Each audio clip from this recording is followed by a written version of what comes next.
Today on TimesCast, CJ Chivers reports on the use of cluster bombs in civilian neighborhoods in Misrata, and the Lead's Robert Mackey looks at the digital legacy of a slain pro-Palestinian activist.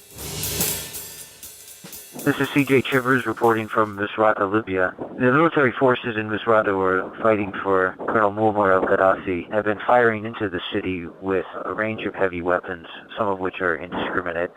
These include ground-to-ground rockets that are landing in civilian neighborhoods. And for the first time, we've identified that they're also using cluster munitions.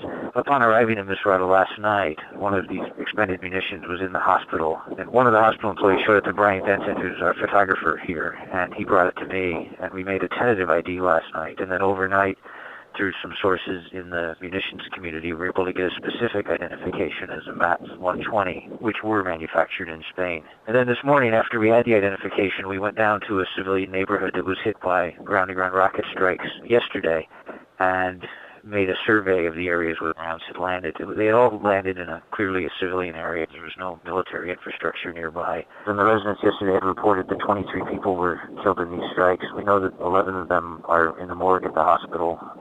We were able to find 8 more today when some of the local people took us to the graves of 8 people who were killed while standing at a bread line.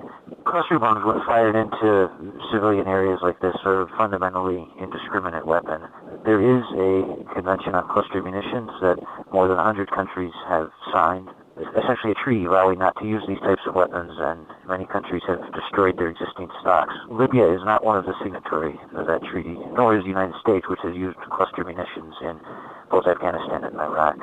In this case, the weapons are particularly worrisome because they're being used in neighborhoods that are essentially surrounded by Gaddafi troops, and civilians don't have any real means of escaping.